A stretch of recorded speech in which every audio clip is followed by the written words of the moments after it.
Welcome. We're in for a great conversation today, and I'm excited to be here with my co-host Teresa and our two panelists. This is number 2 in our series on the SaaS channel. And the topic today is why ecosystem is so important in your channel strategy and a key approach to how to turn red oceans blue for those SaaS vendors out there. So I'm Angus Robertson. I'm a fractional CMO with Chief Outsiders. I've had more than a 20-year career in marketing and in the channel. So in telecom, a few SaaS companies, and most recently, of course, Chief Outsiders. And that spanned SIs and also most recently MSPs and some strategic relationships that worked on in supporting Thomas, actually. With that, I'll hand things over to Teresa, co-host. Teresa, tell us about yourself. Thank you, Teresa Carrigal. Privileged to be hosting with Angus, who we just deemed the nicest person in the channel, or one of. So I'm thrilled to be here, CEO of Achieve Unite. We are a channel partnership alliances consulting and education company. I'm a former channel chief at a number of different companies, and I love what I do every day and feel very blessed to be with you all, and my friend Michelle and Thomas, welcome. Awesome. And of course, our panelist, Michelle with GitLab. See if I can unmute myself. It's the phrase of the season. Yes, my name is Michelle Hodges. I am the VP of Worldwide Channels at GitLab. Do I have a big echo, or are we good? Good. VP of Worldwide Channels at GitLab. We are the leading DevOps platform, and I've been here about 1.5 years to help the channel grow. Really a new motion for us to help us grow as we discover our new customers and help those customers find value. Fantastic. Thank you, Michelle. And Mr. Spengler. Yes, well, appreciate the time today. So over the last 10 years plus, I've been working with startups, either leading BD on BD teams for a number of kind of high growth startups out there. One at early stage to mid stage, and then most recently at AWS, supporting startups there as well. So really building out go-to-market programs within the ecosystem as a kind of focused area for them. So I appreciate the time today. Absolutely. Fantastic. So we did do a quick poll out there. So if anybody has any questions, feel free to just comment during the LinkedIn Live and ask your questions of Michelle or Thomas or Teresa, of course, myself. And think about channel ecosystem and what it means to you. Where are you in building out your channel ecosystem? And what are your priorities? Is it around revenue growth or retention, influencing revenue, technology partners, or focusing on particular verticals or geos? But keep those questions coming. I'll be looking for those and pass those along to Thomas, Michelle, and Teresa. With that, let's get into the conversation. So, Thomas, tell us, what does ecosystem and within the channel and your overall channel strategy related to ecosystem mean to you? Yeah, it's clearly a key and an important question. Kind of how I think about it is more in a flywheel sense, right? So flywheels are kind of generally dedicated towards maybe marketing funnels. But when you think of a general, flywheel, there's just multiple points of alignment of what you want to be doing as a startup within a larger ecosystem. And so how do you become better threaded into a flywheel? And so it can be across multiple areas as a startup, whether it's, on the marketing side or the services side or the implementation side, or as you look to integrate into kind of core other larger ecosystems from a product level. And so the more touch points that, I think you can build within that flywheel starts to drive greater loyalty, greater trust, and just drive focused on customer outcomes, right? And I think that's the end goal, right? When you're looking at an ecosystem play is how are you making that end customer more successful? And I think as you kind of thread into kind of more of those different touch points within a flywheel, that success starts to kind of beget additional success. We're all fans of flywheels here and product-led growth. Michelle, I know life cycle is important to you. What does ecosystem mean for you at GitLab? Yeah, I like the flywheel idea. For me, when an ecosystem is two things. Importantly, what your company needs it to be, starting with your board and your e-group, what is it that they're looking for, what your company needs from the channel at different stages of growth. The company might need new customers, it might need to grow existing customers, it might need help renewing customers. What's the biggest need that the business has? And then to Thomas' point, what does the customer need to be successful? I spent some time with a startup called Aptio, my first SaaS gig, and just learned a lot about the customer success and customer service lifecycle, really starting from when the customer or the lead learns about the company, through that funnel process, when they convert into being a customer, the lifecycle of that customer through the first year and beyond, through usage and adoption. And then taking a look at your channels and alliances and where they need to be plugged into that part of that life cycle. And so top of funnel for our case here at GitLab, folks who are engaged with AWS and other cloud providers learn a lot about our technology at the very top of the funnel. As they go through the funnel and they need to understand what their outcomes are, they might engage with an SI. As they're transacting, they might need a transaction partner. As they're adopting and using, they might need the same SI or other SIs. And so really looking at that customer lifecycle and then building your ecosystem to be sure that you can serve all stages of that, as well as delivering to what the company needs to be successful in that specific time frame. One comment on that, I think that's really helpful, and it starts to kind of lay out the landscape of what a program looks like, as well as set expectations, right? Because, depending on what stage, especially as you look at maybe earlier stage startups, there's only so much bandwidth and focus and attention that you can spend within an ecosystem, unless your products are built around an ecosystem play, like a self-service ecosystem play. And if they're not, how do you really tie in with product, prioritize a few key partners to, find success and build a long-term relationship, right? Where you can either fill gaps or, kind of help accelerate, where the product roadmap is. You're so right. It's so easy to get buried by a technology ecosystem, right? Particularly if a brand like yours or mine, everyone wants to partner with you. But how does that address your individual customer needs, as well as your customer coverage of markets when you're trying to prioritize? I do think I've seen several SaaS companies fail because they didn't have in part because they didn't have an ecosystem and they went too slow with a model. So embedding, if you're a SaaS startup or early stage, to your point, Thomas, really building who are the right partners and placing a few bets is critical.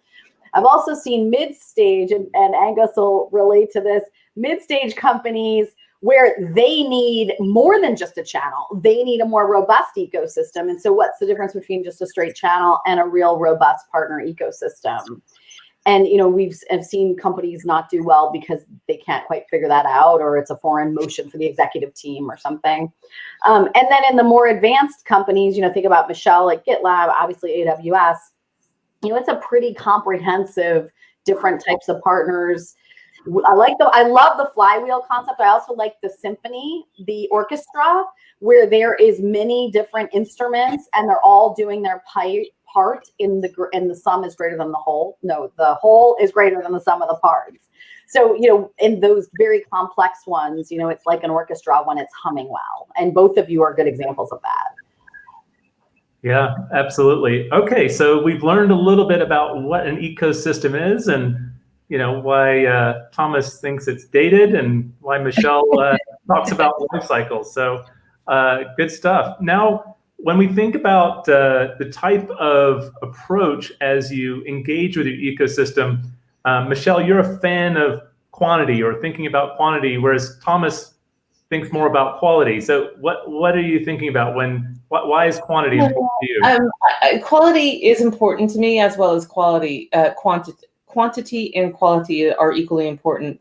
We're in the DevOps space, and so there are a lot of different partner types touching our customers from all different parts of the industry, whether it's infrastructure, cloud, DevOps, app modernization.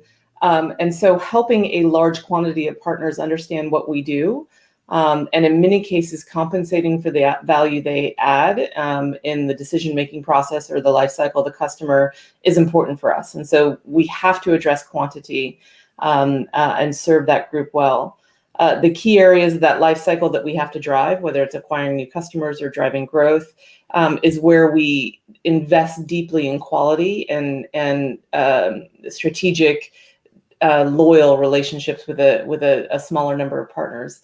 But in no means does that mean the broader, what we call our open group, is not as equally valuable to us. So it's a growing market, right? We're not yet mature, so we might have some different challenges and that limit our ability to focus only on our quality partners.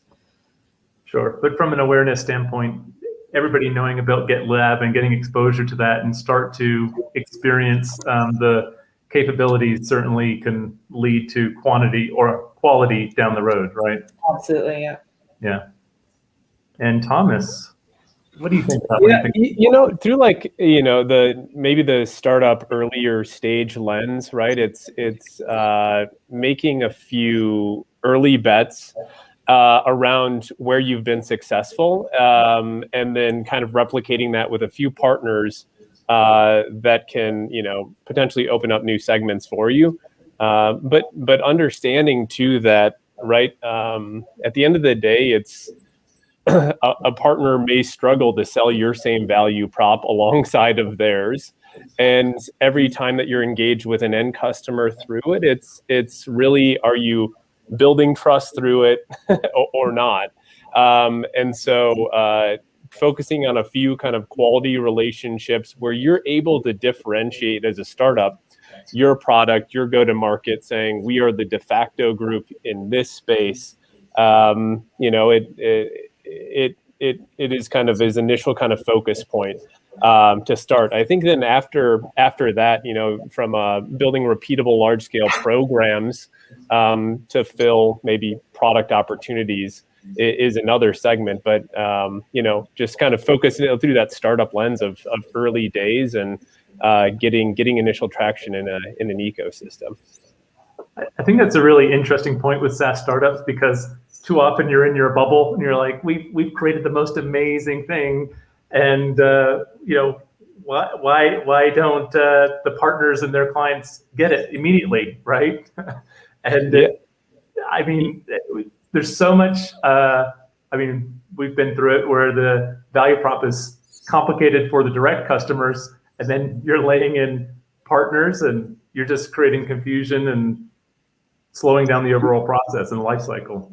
And I think kind of last point on that is sales incentives are one piece, right? But outside of that is, how are you driving value for that end customer, the partner, and yourself? And if you can kind of solve that myriad or triangle and make it somewhat equitable, then those partnerships make sense, can scale, and then you can, throw in additional maybe incentives around it. But if you're driving success for those end customers, as well as your partner in it, those generally have some longevity to it, right? Yeah. I mean, I will add to incentives just a little bit. Over the course of my career, I increasingly focus my incentives on the specific value the partner is giving, not a blanket incentive for being present or for their historical performance, but in this opportunity, what are you doing? And that's where we focus our incentives, whether it's helping to find a new customer, assisting in a deal, fulfilling, attaching services, whatnot. Larger investments come with that strategic relationship and the loyalty and the customer success over time. We'll be paying increasingly on that. So I think there's a role for paying for value. So you can, I always say, that, not to be crude, but partners will do whatever you need them to do as long as you're super clear about where you want them to focus. And it's a good way to drive that focus. Well, Michelle, this is something that you really thought about and practiced when you were based in Bangalore, when working with Microsoft and working with some of the SIs there, and how to help improve some of the core pain points around their business model, right? Yeah. So I was living in London. This goes back I'm not going to tell you how long, but I'll date myself by telling you when the Indian SIs were becoming a thing. I was working for Microsoft, and I had the Indian SIs for the EMEA region. And during my time there, I was really successful in helping those SIs add value. I remember sitting, in a meeting with the CIO from ABN AMRO and him saying, I'm never going to work with an Indian SI. And a year later, them signing an ELA with that Indian SI, primarily with the amount of solutions and services that they added to the servers we were selling them that drove ultimate value that met their outcomes. And so I worked myself into a transfer to India. It was, so successful that, we went to India to help do the same thing with global SIs wanting to do business in India around large account, LAR contracts and large ELAs. And when I arrived, the average margin attached was 2% for services. And so that's really just around the transaction and the procurement that they're offering. And within a year, we'd gotten that up to 14%, and within 2 years to 35%. And it was all around the customer outcome and helping the partner understand that the services they needed to build to maximize the value of the technology that they had purchased. And it really taught me a lot about differentiation, how you invest in partners, how you create services. I think we'll talk about it some here about what goes forward to the ecosystem, what has marketplaces done to the ecosystem. And it's just really exacerbated this need for value, helping customers derive value out of their technology investments by services and advisory. Well, it sounds so simple, but I think thinking about that outcome and how the vendor plus the SI can achieve that outcome is such a simple but powerful concept. Very cool. And yeah, it's a good time. Teresa, speaking of ROI and partner value and lifetime value, do you have any thoughts on approach or best practices there?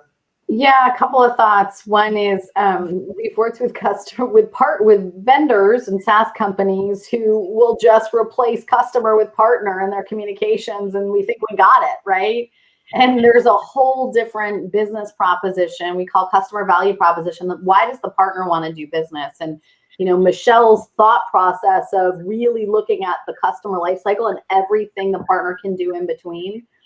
Because then, oftentimes I see companies, they're just going to be a lead generator. Well, maybe they could wrap services for you. Maybe they could take this part of the sales cycle off. So, I think there's a lot of learnings to really dig under the covers. And then from an incentive standpoint, we are oftentimes incenting on lagging indicators. We're incenting on revenue. We're incenting on, services. Well, what are the things that predict if that partner does these behaviors, or they work with this other partner in the ecosystem, success is going to happen. So how do we drive those two companies to work together, or multiple companies in the continuum to work together? And so it's a whole different, it's not linear anymore. It's a whole different way of thinking about it. Very cool. Very cool. All right. Well, we've already covered quite a lot with ecosystems and quantity and quality and partner value. I think we've sort of touched on it a little bit, but this whole concept of marketplaces and how they've impacted us as channel leaders and channel strategists, and what it means to the vendors that we support. And I thought you had a pretty interesting perspective on this, Thomas. I know, surprising, right, from me? But the idea of this sort of dynamic of push versus pull. Can you tell us a little bit more about how you think about that? Yeah, I think there's just like a partner ecosystem, even on a marketplace side, which coming through a startup lens. One, they can be highly transactional, and there's startups that maybe struggle with their paper contracting process, that this can get streamlined for them, and it can allow them to scale globally, right? Versus, really spending a lot of headcount investment as they, kind of move around and grow. And so from a transaction side, I think marketplaces have really helped streamline that as well. I think we're probably still in the maybe earlier stages of discoverability on marketplaces, right? If groups are going there from a transaction side. But when it comes to discoverability, I think, that's where you start to get some, how do you differentiate and how do you, again, kind of become that de facto group that you push people to, kind of transact through a core channel being a marketplace. So yeah, that's kind of at least kind of initial thoughts on where I think marketplaces have allowed some success for smaller and mid-stage startups to have a global reach. And you spoke about this a little bit, but in your experience in terms of your experience and we know that was a little Hey. one popping in somewhere.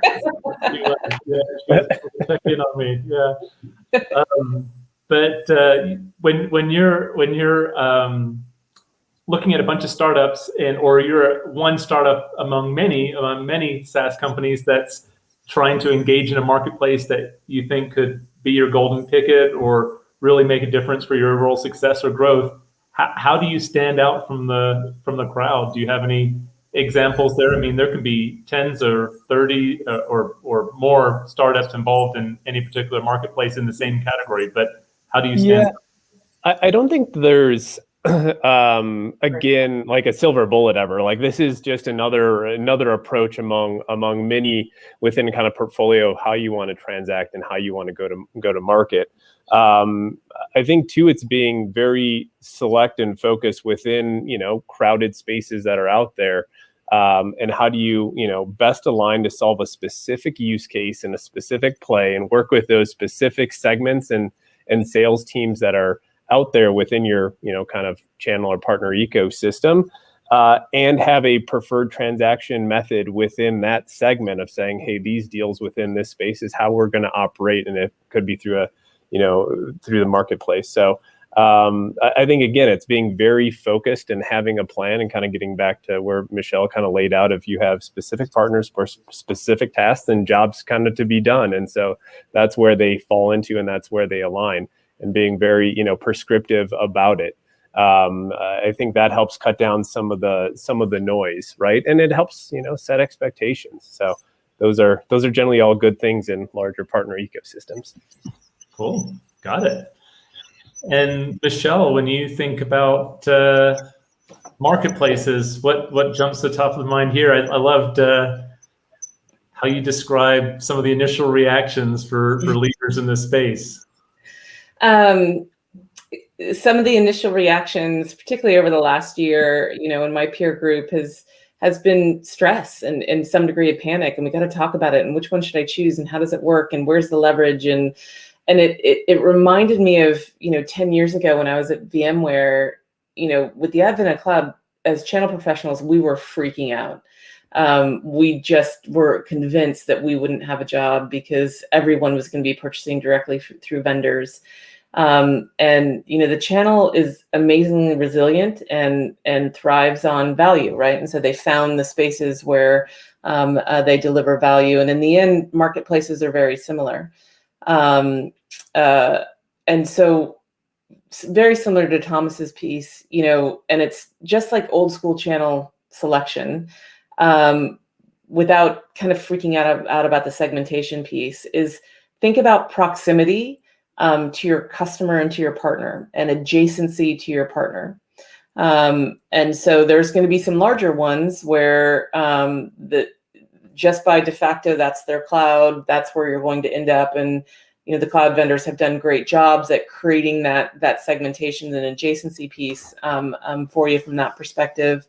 But then also from your customer and the user within customer. And so for us, there are other marketplaces that we will look to, whether it's Red Hat or Twilio, or the list goes on and on. But this goes back to this concept of the channel is disintermediated increasingly because they're all seeking where they fit in the value of the customer lifecycle. And so going back to that and seeing where your customer is going to be. The other piece of advice I would have, and if any of my ops team are on this, they're going to laugh, is to take the time to do the hard work around the ops and the integration piece for efficiencies longer term. It's a real thing. All the vendors are getting better at it, but don't underestimate it in your selection process, and then take the time to do the hard work. Yeah, I think to both your and Thomas's point on that piece, the billing, the transaction, and the management of that, and the integrations and the technology to do that, it's so often overlooked or just taken for granted, but you can't scale efficiently or effectively without it. And if you're able to put that together effectively, that can unlock a lot of potential. Yeah. I was just going to ask Michelle a follow-up question. How many SaaS vendors do you think believe we don't need a channel? We've got an amazing software product that's so easy to use that everybody's going to know about it, and end users are going to start using it. And they're just going to tell everybody else, and the channel's irrelevant to us. It goes back to this concept of, Thomas, y'all were joking about the concept of channel or ecosystem, or if that's the right term. We in our business are used to using specific terms. And so when we talk channel, what we're talking about here is very different than what a CRO or a CMO might think of. Hey, I don't need a distributor. I'm not shipping any boxes. So, I would love to see us as an industry and a group of professionals start to use different terms to help people understand the flywheel effect that you get, or the grease that you get in the deal, to get us away from some of those terms, because even the most hardcore of a SaaS provider has to work with a cloud provider. That's what we're talking about here.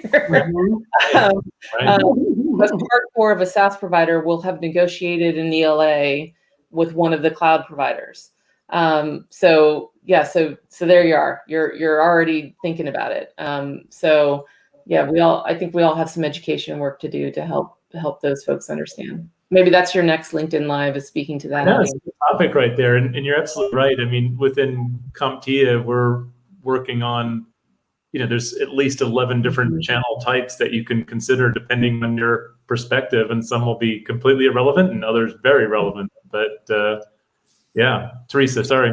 Yeah, and we have a 3-part series with Forbes going right now around this very topic. And, people, you were using the term distributor, but it's much too, there's so much old school thought around distributor. So what are the aggregations? And then what happens with that aggregation point? What are the motions those aggregation points do? The second one is the spheres of influence. There's so many more spheres of influence. Reddit is a sphere of influence, right? For a certain persona and community. And so where are these spheres of influence for these different personas or partner types? Where do they hang out, right? And that is another really important equation. And then the third thing I was going to say is, I watch so many of these SaaS companies in early and mid stage, and either one, they place 1 bet, or 2, they place 20 bets, right? But the truth is there has to be a few bets, and you have to stay with them for 18 to 24 months. So you have to pick wisely. And so that is also a critical piece of the success 2 years later of their company. So It's very fun. This is such a great topic. I love it. Well, this has been really great. I really enjoy the layers being pulled back here as it comes to ecosystem, and there's just more layers behind the layers, but there's certainly a lot of opportunity for SaaS vendors to pick that lane and pick that niche and really stand out and differentiate and scale. So with that, let's talk about your key takeaways, your top takeaways, and I'll chime in at the end here as well. Teresa, what would you say to our audience? What should they focus on? The devil's in the details, and pick the right bets. And everybody needs an AWS ecosystem and a Michelle Hodges PhD. So you're so nice.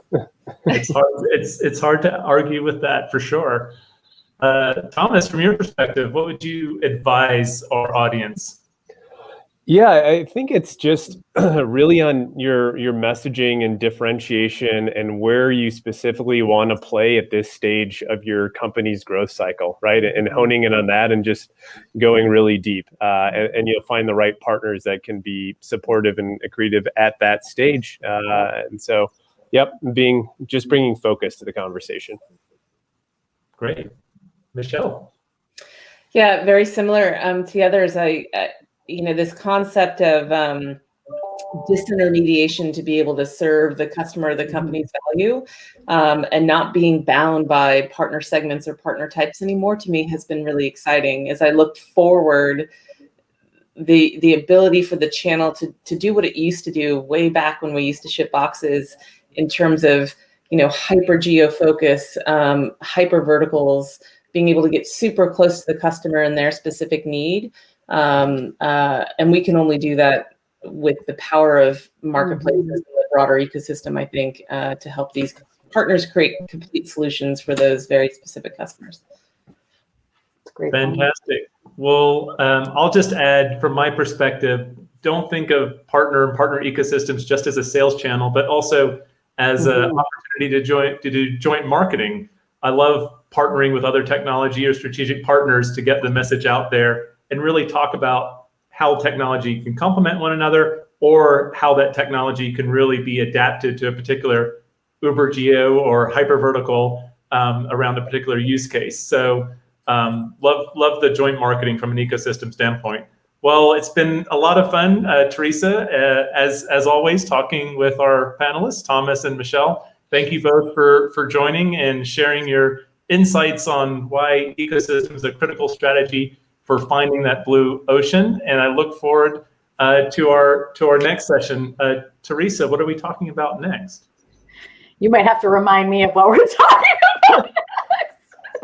It's my favorite topic, marketing and optimizing media, right? We have marketing, and then we're going to talk about channel managers in session number 4. So right. we have a couple of exciting things. How to enable the channel through great training. Well, thanks again for everybody who attended, and thanks, Thomas and Michelle, too.